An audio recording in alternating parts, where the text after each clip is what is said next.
NBA YoungBoy is the richest young rapper, the most streamed artist on YouTube, multiple platinum albums, one of the biggest names in rap right now. But behind all those numbers, behind all that success, there's a 26-year-old man fighting battles most people can't even imagine. Depression, trauma, faith, the constant war between staying alive and wanting to give up, between believing in God and feeling like God abandoned him. And here's what's crazy. He's telling us about it. In every song, in every interview. The sign's been there, but most people too busy arguing about his beefs to notice he's been screaming for help. Today, we're breaking down NBA YoungBoy's real battle. Not with Dirk, not with the industry, but with himself, with his demons, and with a God he keeps calling on, but sometimes feels like ain't answering. This ain't about glorifying pain. This is about understanding how one of the biggest artists in the world is also one of the most troubled, and what can save a man who's been through hell since he was a kid. If you've been following my channel, you know I keep it 100, just facts. So let's get into it. The foundation of pain. To understand NBA YoungBoy's mental state, we gotta go back to the beginning. Baton Rouge, Louisiana. Born Kentrell Deshaun Gaulden on October 20th, 1999. And from jump, life was hard. His father was sentenced to 55 years in prison when YoungBoy was young. Not there for birthdays, not there for guidance, just gone. That's the first wound, fam. Growing up without your pops in one of the most dangerous cities in America. His relationship with his mother? Complicated. She struggled with her own issues. So who raised him? His grandmother, the one person who showed him unconditional love, the one person who tried to keep him straight. But even before all that, there was physical trauma. When YoungBoy was a toddler, he broke his neck, had to wear a head brace. The doctors said it could have paralyzed him or worse. That brace left permanent scars on his forehead. Scars you can still see today. Scars that remind him every day that he almost didn't make it. Think about that for a second. Before he even had memories, his body was already damaged. Before he could understand pain, he was experiencing it. Growing up in Baton Rouge's 38th Street, YoungBoy saw violence constantly. Friends getting shot, people dying, the streets raising him because the adults in his life couldn't. By the time he was a teenager, he already had the eyes of someone who'd seen too much. At 14 years old, he dropped out of 9th grade, started robbing, got arrested. This wasn't some teenage rebellion phase, this was survival mode. When you got no father, your mother struggling, and you in one of the most dangerous neighborhoods in Louisiana, you do what you gotta do. But here's where it gets deeper. His grandmother, the one person holding him down, she passed away when he was young. That broke something in him that never fully healed. You can hear it in his music. He references her constantly, talks about wishing she was still here, wondering if she's disappointed in the man he became. Losing her was losing his anchor. After that, it was just him against the world. A teenager with no guidance, no father figure, no safety net. Just the streets and a dream of making it out through music. These early traumas, they didn't just hurt him. They fundamentally shaped how he sees the world. Trust issues, attachment issues, a belief that everyone eventually leaves or betrays you. That's the foundation we're working with. That's the lens through which NBA YoungBoy experiences everything that comes next.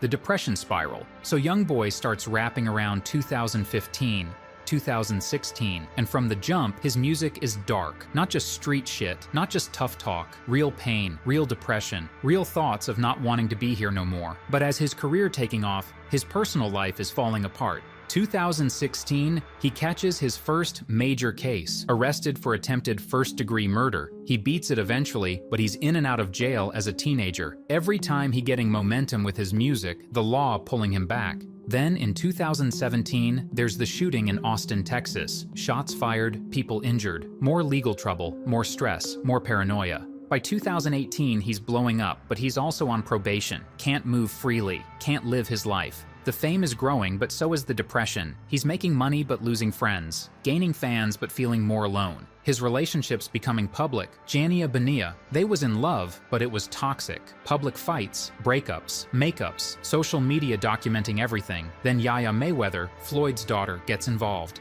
That situation gets messy. Stabbing incident, legal drama, more stress piled on. And through all this, he's having kids. By 2020, he got multiple children with different women. He loves his kids, you can see that. But think about the pressure. He's barely in his 20s, fighting criminal cases, dealing with baby mama drama, trying to maintain a career, and battling depression. The arrests keep coming. 2020, he gets locked up in Baton Rouge on drug and firearm charges. Then the feds pick him up in LA. He's fighting a federal case now, looking at serious time. This ain't local charges no more. This is federal prison on the table. From September 2020 to October 2021, he's locked up. Over a year in jail, no shows, no studio, just a cell and his thoughts. And if you already dealing with depression, isolation makes it worse. Way worse. When he finally gets out, he's put on house arrest in Utah. Far from Louisiana, far from his family, far from everything he knows. Just him in a house, trying to make music and stay sane. And this is when the music gets really dark. Songs about not wanting to be here. Songs about feeling like everyone against him. Songs where he's literally talking to God, asking why he gotta suffer like this. Asking if death would be easier than living. The industry is blackballing him. Radio won't play him. Other artists won't work with him because of the Dirk beef. Award shows ignoring him. He's putting up numbers that most artists dream of, but he's being treated like an outcast. Fans love the pain music. They stream it. They relate to it. But nobody asking if he's okay. Nobody checking on his mental health. They just want more songs about his suffering. That's when the depression spiral really hits. When you realize you're making millions off your pain, but you still in pain. When you the most streamed artist on YouTube, but you sitting in a house alone, can't go nowhere, can't trust nobody, just dealing with demons every night. Beat 3. The music is a cry for help.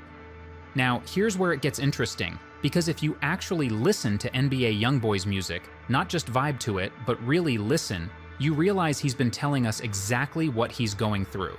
Let's break down some of his most revealing projects. AI YoungBoy 2 dropped in 2019. This is where you start seeing the depression seep through heavy. Tracks like Self-Control, where he's talking about not being able to control his emotions, feeling like he's losing his mind. Make No Sense, where he's questioning everything about his life and his relationships. Top came out in 2020, right before he got locked up. The intro alone is him talking about death, about being tired, about not knowing how much longer he can keep going. He's 20 years old making music that sounds like a man who's lived 50 hard years.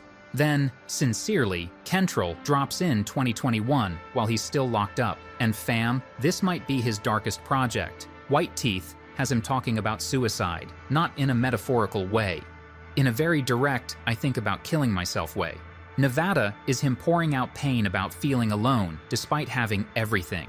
The song I Hate YoungBoy is especially telling. He's listing out everyone he feels betrayed by, everyone he can't trust, feeling like the whole world against him. That's not just rap lyrics, that's real paranoia, real isolation, real depression talking. Colors came out in 2022 during his house arrest. More religious references, more calling out to God, more asking why he gotta suffer, but also more acceptance that this might just be his life. What's wild is how consistent the themes are across every project. Pain, betrayal, depression, suicidal thoughts, questioning God, feeling alone, wanting peace but not knowing how to find it.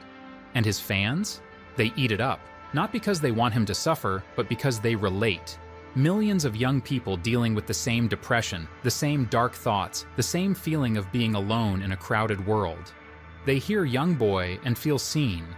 But here's the dark side of that. The more pain he expresses, the more his fans stream it, the more successful he gets, which means, intentionally or not, his pain has become his product. His depression has become his brand. Think about that pressure. You're depressed, you make a song about it, that song goes platinum. Now your label wants more pain music, your fans want more vulnerability, but expressing that pain over and over, that's not healing. That's just reopening the wound again and again. YoungBoy has said in interviews that music is how he processes his emotions. It's his therapy. But when your therapy session is also your job, when millions of people are listening, when your label needs you to stay in that dark place to keep the hits coming, that's not therapy no more. That's exploitation. And the industry knows exactly what they're doing.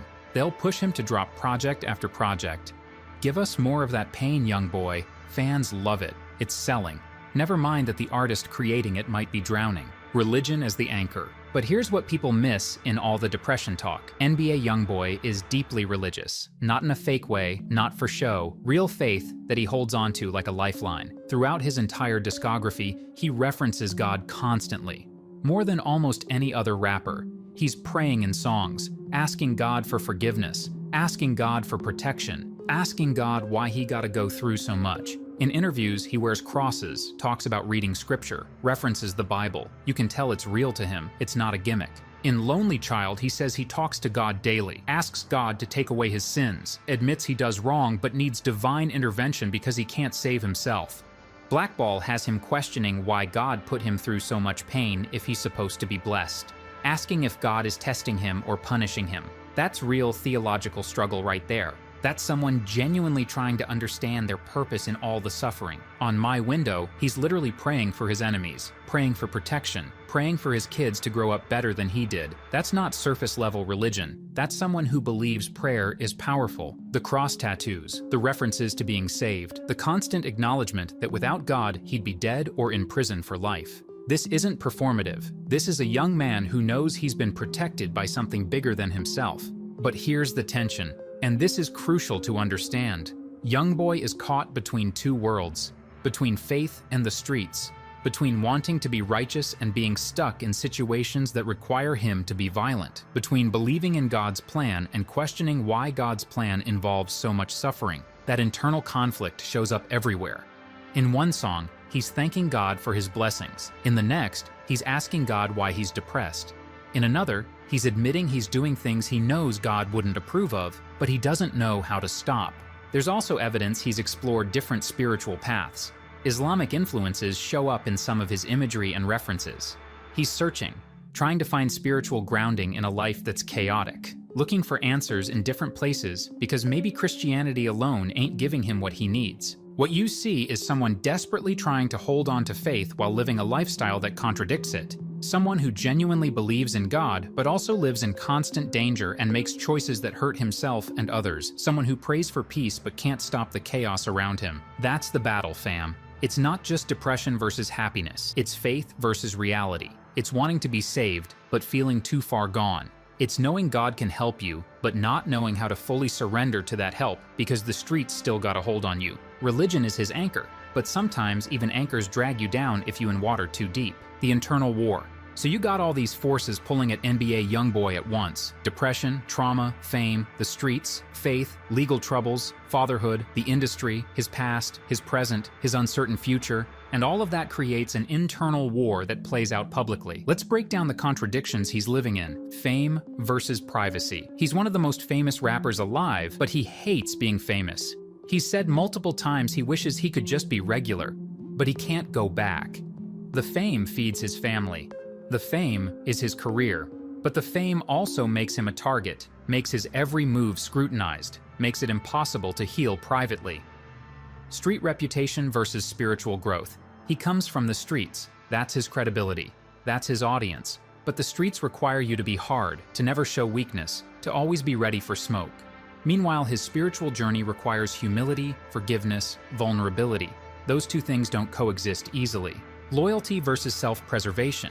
He's extremely loyal to his people, but his loyalty has gotten him in legal trouble, kept him around negative influences, made him unable to cut off people who might be draining him. At some point, loyalty becomes self-destructive. Providing versus peace.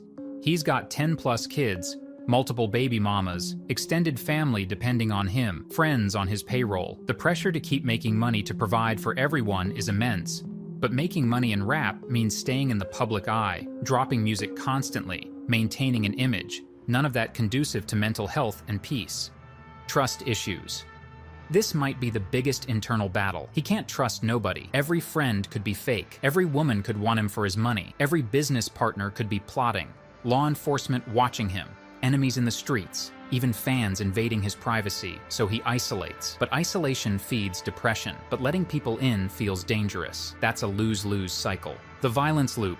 He's been shot at, friends been killed, he's been in shootings. That creates trauma and PTSD, but the life he lives keeps exposing him to more violence. You can't heal from trauma while still living in the environment that traumatized you. And he can't leave that environment completely because it's tied to his identity, his music, his credibility. Love and heartbreak. He's had multiple public relationships. Each one ends badly. Each one adds to his trust issues. Each one becomes fodder for songs. He wants love, you can hear it in his music, but he doesn't know how to maintain healthy relationships, partially because of his lifestyle, partially because of his trauma, partially because he's still so young and never had healthy relationship models growing up.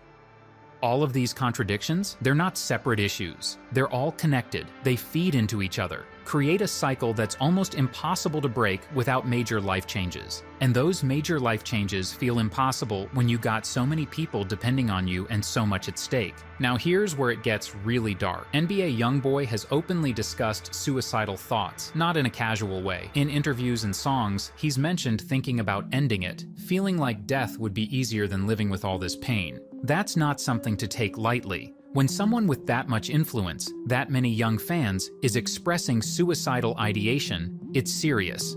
And it raises the question, is the industry doing anything to help him? Are the people around him equipped to handle this? Or are they just trying to keep him functional enough to keep making money? Beat 6. Coping mechanisms. So how does NBA YoungBoy deal with all this? What are his coping mechanisms, both healthy and unhealthy? Music as therapy. This is the big one. He drops music constantly, multiple projects a year, hundreds of songs, and he said that making music is how he processes his emotions. It's his therapy session. When he's feeling suicidal, he makes a song about it. When he's angry, he makes a song about it. It's cathartic for him. But like I said earlier, when your therapy is also your product, that's complicated. Is he really healing, or is he just documenting his pain over and over? Isolation. When YoungBoy feels overwhelmed, he isolates. House arrest forced this, but even when he had freedom, he'd disappear from social media, stop doing interviews, just shut down. For someone with depression, isolation can be protective, keeping away from fake people, from industry politics, from drama, but it can also be dangerous because you're alone with your darkest thoughts. His children. This might be the healthiest coping mechanism he has. His kids give him a reason to keep going. He's said multiple times that his children are what keep him alive. When he feels like giving up, he thinks about them growing up without a father like he did. That pain motivates him to stay. You see it in his social media when he's with his kids. Those are the only times he looks genuinely happy. Not performing, not pretending, just being a dad. That's real therapy right there. Religion and prayer. Like we discussed, his faith is real. When he's at his lowest, he prays, reads scripture, asks God for strength. That's a healthy coping mechanism if it's genuine, and all signs point to it being genuine for him. Work, work, work. He works obsessively, drops music at an insane rate, always in the studio. Some of that is passion, some of that is therapy, but some of that is also avoidance. If you stay busy enough, you don't have to sit with your thoughts, you don't have to process your trauma, you just keep moving. Now let's talk about the unhealthy coping mechanisms. Potential substance use. I'm not here to speculate irresponsibly, but it's documented that he's been arrested on drug charges. Whether that's recreational or self-medication for his mental health, I can't say definitively. But it's common for people with untreated depression to self-medicate. Lean culture is huge in hip-hop, and we've seen what it did to other artists. Toxic relationships. He repeats the same patterns in relationships, gets with someone, it's intense, it falls apart, public drama, break up, sometimes get back together, more drama. This cycle is exhausting and adds to his stress, but he keeps doing it. That's often a sign of unresolved attachment issues and trauma.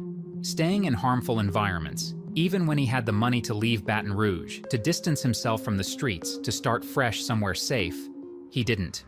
Part of that is loyalty. Part of that is authenticity. But part of that is self-destructive. You can't heal in the environment that hurt you. Glorifying the pain. Sometimes it feels like he wears his trauma as armor. I've been through more than you. My pain is deeper than yours. That's a defense mechanism. But it also keeps you stuck in victim mentality. You start to identify so much with your suffering that you don't know who you are without it. Refusing help. There's no indication that YoungBoy has ever seen a therapist or gotten professional mental health treatment. That's not a judgment. There's stigma in hip-hop culture around therapy, especially for men. But refusing help when you clearly need it is self-destructive. The reality is this: NBA YoungBoy is using a mix of healthy and unhealthy coping mechanisms. Some days he leans on his faith and his kids and his music. Other days he might be self-medicating, isolating in unhealthy ways, and spiraling. That's the messy reality of untreated mental illness. The industry's role. Now let's talk about something people don't want to address: the music industry's role in NBA YoungBoy's mental health crisis. The industry loves a troubled artist. Why? Because pain sells, trauma sells, struggle sells. Fans connect with vulnerability and darkness. So when you got an artist like YoungBoy who's genuinely suffering and putting that in his music, the industry sees dollar signs. Labels want him to keep dropping. More projects, more pain music, more content. They're not asking, "Are you okay?" They're asking, "When's the next album?" Radio and award shows blackball him, which adds to his isolation and depression. But streaming platforms love him because his fans are so loyal, so there's no incentive for those platforms to check on his well-being. As long as he's uploading music and getting views, they making money. Other artists won't work with him because of industry politics and the Dirk beef. That professional isolation adds to his personal isolation. He's one of the biggest artists alive, but treated like an outcast by his peers. The media portrays him as dangerous, troubled, a problem. They focus on his arrests, his beefs, his baby mama drama. They don't focus on the fact that he's a young man who's been through immense trauma and needs help. They just want the controversy because controversy gets clicks. And his fans, and I say this with love because YoungBoy's fans are incredibly loyal, but sometimes fan culture can be toxic. They want the pain music. They want him to keep dropping from his struggles. They relate to his depression, so they encourage it in a weird way. Not maliciously, but it happens. Nobody in this ecosystem, not the label, not the platform, not the media, not even the fans, has a financial incentive to prioritize NBA YoungBoy's mental health over his productivity. That's the ugly truth. Look at what happened to Mac Miller, to Juice WRLD, to so many artists who were clearly struggling and making music about it, and the industry just kept pushing them until they died. Then everyone pretends they care. Then comes the mental health awareness posts. But where was that energy when they were alive and suffering? YoungBoy is on that same trajectory if something doesn't change. He's telling us he's suicidal. He's telling us he's depressed. He's telling us he's struggling with substance use. He's telling us he feels alone. And the industry response is, "Great, put it in a song, we need another album." That's not support. That's exploitation. Fatherhood as motivation. But there's one thing keeping NBA YoungBoy grounded: his children. At 25 years old, YoungBoy has over 10 kids with multiple women. To some people, that's irresponsible, but when you listen to him talk about his kids, you understand they're his why. He grew up without his father. He knows that pain intimately. He's determined not to do that to his own children, even when he was locked up, even when he's on house arrest, even when he's going through legal battles. He's thinking about his kids. In interviews, he said his kids are the only reason he's still alive. When he's had thoughts of suicide, he thinks about them growing up without a father, and that stops him. That's powerful, fam. His children literally saved his life multiple times. You see it in how he talks about them, the pride, the love, the fear of failing them. He wants to break generational curses. He wants them to have what he didn't have: stability, presence, protection. One of the reasons he works so hard, drops so much music, is because he's providing for a large family. Every child needs to be taken care of. Every child deserves a good life. That financial pressure is real, but it also gives him purpose. The moments when he's with his kids, those are the only times in videos and photos where he looks genuinely at peace, not performing, not putting on the tough guy act, just being a dad. That's healing for him in ways that music and money never could be. But there's also complexity here. Having that many kids with different women creates its own stress. Baby mama drama, custody issues, making sure he's present for all of them when he's dealing with legal restrictions. It's a lot. Still, fatherhood grounds him. It's the one pure thing in his life. The one role where the motivation isn't complicated by industry politics or street reputation. He's just a dad who loves his kids and wants to be there for them. The religion versus depression battle. So we got all the pieces now. The trauma, the depression, the fame, the legal issues, the industry pressure, the coping mechanisms, the kids. And through all of it, there's this constant tug of war between his faith and his mental health. On one hand, YoungBoy believes in God. He prays daily, he reads scripture, he wears crosses, he references divine protection constantly. His faith is real. On the other hand, he's deeply depressed. He has suicidal thoughts. He questions why God allows him to suffer so much. He struggles to reconcile his belief in a loving God with the pain he experiences daily. That's the battle, fam. Can religion save someone from depression? Can faith heal trauma? Or does depression sometimes win even when you believe? There's no easy answer. For some people, faith is enough. It gives them hope, purpose, strength to keep going. For others, faith alone isn't enough. They need therapy, medication, lifestyle changes, community support. YoungBoy seems to be in the middle. His faith keeps him alive, but it doesn't make him happy. His belief in God gives him purpose, but it doesn't take away the pain. He's holding on to religion like a lifeline, but he's still drowning. In his music, you hear this conflict constantly. God, why you let this happen to me? God, I know you got a plan, but I'm tired. God, save me because I can't save myself. That's someone who's also exhausted from believing without seeing relief. There's also guilt. He knows he's doing things that conflict with his faith. The violence, the lifestyle, the choices he makes. That creates spiritual guilt on top of everything else. He wants to be right with God, but he doesn't know how to do that while still being who he is. What I think YoungBoy needs, and I'm not a therapist, so take this how you want, is both. He needs his faith because it's clearly important to him and gives him strength. But he also needs professional mental health support, therapy, possibly medication, definitely lifestyle changes. Religion and mental health treatment aren't opposed to each other. They can work together. You can pray and go to therapy. You can believe in God and take antidepressants.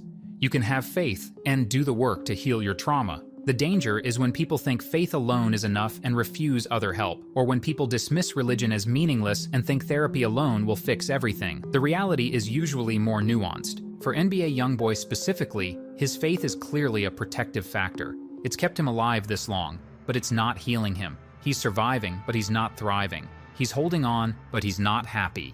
Where he is now and the future. So where is NBA YoungBoy now, in 2024 to 2025? And what does the future look like? His legal situation has improved. He's off house arrest. He has more freedom than he's had in years. That's good for his mental health in some ways. He can see his kids more. He can move around. He's not trapped in one location. But freedom also means more access to the things that might hurt him, more ability to fall back into old patterns, more exposure to street politics and beef, more pressure to maintain his image. His music has evolved. Recent projects show more maturity, more reflection, less glorification of the struggle, and more acknowledgement that he needs to change. That's growth, fam. That's self-awareness. In recent interviews, he's been more open about his mental health, not shying away from admitting he struggles. That's important because his platform is huge. When he talks about depression and faith, millions of young people listen. He's potentially helping others by being vulnerable, but he's still not getting professional help as far as we know. Still no therapist, still no indication he's taking mental health seriously beyond making music about it. The industry is still exploiting him, still pushing for more content, still profiting off his pain without providing real support. His beefs are still active. The Dirk situation. Other conflicts. That keeps him in stress mode, in survival mode, unable to fully relax and heal.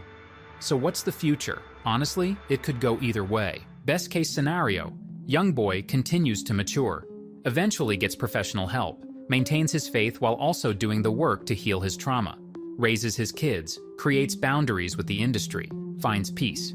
Worst case scenario, he continues on this trajectory without intervention. The depression gets worse. The industry keeps exploiting him. He doesn't get help, and we lose another talented artist too young because the system failed him. I'm hoping for the first one. I'm hoping he realizes that asking for help isn't weakness, that therapy doesn't make you less of a man, that taking care of your mental health is just as important as taking care of your kids. Because here's the truth. NBA YoungBoy is talented enough, successful enough, and has enough resources to get the help he needs. The question is whether he'll do it, whether the people around him will push him to do it, whether the industry will give him the space to do it. His legacy right now is complicated. He's one of the most streamed artists of his generation. He's influenced countless other artists. He's given voice to millions of people struggling with similar pain. But he's also someone who might not make it to 30 if things don't change. That's not being dramatic. That's looking at the pattern, at the signs, at what he's telling us in his music. NBA YoungBoy's battle with depression and religion is real, it's complex, and it's ongoing. He's not a character in a story. He's a real person going through real struggles while the whole world watches. His faith is genuine, and it's keeping him alive. But faith alone isn't curing his depression. He needs more support than he's currently getting. The music industry is complicit in his suffering. They profit from his pain without providing the resources he needs to heal. His fans love him, but sometimes that love manifests in ways that keep him trapped in his trauma. His children are his motivation to keep living, but they're also another layer of pressure on someone already carrying too much. If you've been following my channel, you know I don't do these videos for clicks or controversy. I do them because these stories matter, because these are real people, not just content. An NBA YoungBoy's story is one that should concern all of us, not just his fans, not just people who like his music, but anyone who cares about mental health, about young black men struggling with trauma, about an industry that eats people alive. I hope he gets help. I hope the people around him prioritize his well-being over their profits. I hope he finds the peace he's been searching for his whole life. Because the alternative? The alternative is another funeral, another rest in peace post, another round of fake industry love after it's too late, another cautionary tale instead of a success story. We can't keep doing this. We can't keep watching artists suffer, make music about their suffering, and then act surprised when they don't make it. If this video made you think differently about NBA YoungBoy, drop a comment. Let me know your perspective. Do you think faith can heal depression? Do you think the industry should do more to protect artists' mental health? What would you tell YoungBoy if you could? Hit that like button if you appreciate the deep dive. Subscribe if you're not already part of the hip-hop history family. Turn on notifications because we got more stories like this coming. And if you or someone you know is struggling with depression or suicidal thoughts, please reach out for help. You're not alone.